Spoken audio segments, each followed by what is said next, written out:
Hello, Harvard. Welcome to our weekly Psalms devotional. This week we'll be looking at Psalm chapter 13. The Psalms have a beautiful way of raising up our chin and helping us see beyond the situations that we're currently in. They have a way of assuring us that the God of the universe will, in fact, make things right in His own good time. But some of the Psalms feel rough to us because they don't necessarily raise our chin up that high.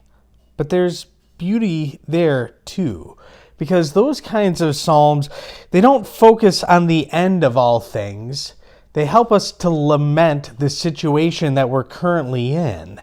They help us to look to God even as we express the emotions that are boiling in our heads and in our hearts. We live in a broken world. We need those kinds of prayers too. Psalm 13 is a prayer like that. It's a prayer that helps us to express our loneliness, our sorrow, our angst back to God. Let me read Psalm 13 for you. How long, O Lord, will you forget me forever? How long will you hide your face from me?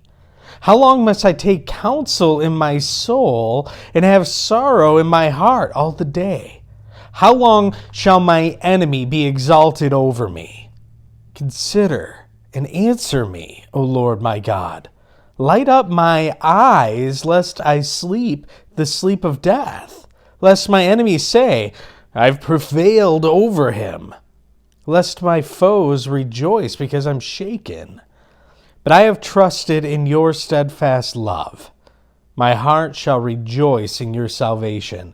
I will sing to the Lord because he has dealt bountifully with me. There it is. So in the first two verses that I read for you from Psalm chapter 13, the psalmist fires 5 questions at God, and those questions are less about seeking information than they are expressing the emotion of his heart in the current situation that he finds himself in. He feels forgotten. He feels depressed. He feels defeated.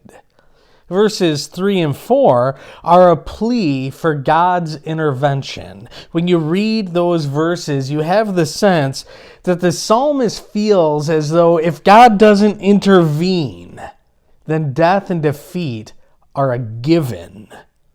But then verses 5 and 6 give this radical turnaround, and they give an expression of trust. But what I want you to notice in that expression of trust is where that trust is founded.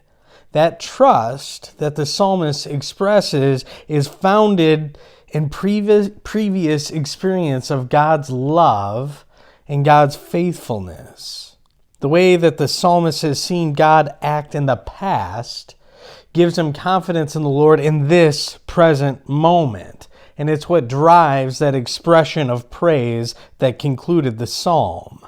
He's able to praise because he remembers times when God has been good to him. And so as we think about how to apply this psalm, how to think about it, and ultimately how to pray it back to God, what I would encourage you to do is to give God your expression of pain. God has broad shoulders. You can express your pain to God.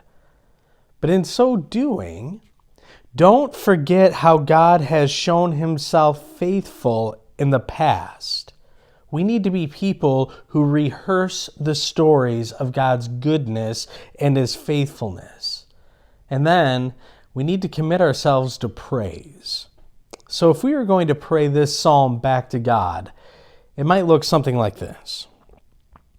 Father, this is a dark time. The isolation is taking its toll. Loneliness has crept in. Depression has touched my heart. This is hard, Father. Please intervene. Allow us to see hope again. And yet, you have guided us this far. And you have shown that your intentions towards us are for our good and your glory. And so, Father, as hard as this moment is, we reaffirm our faith in you. Amen. I love you. I'll see you soon.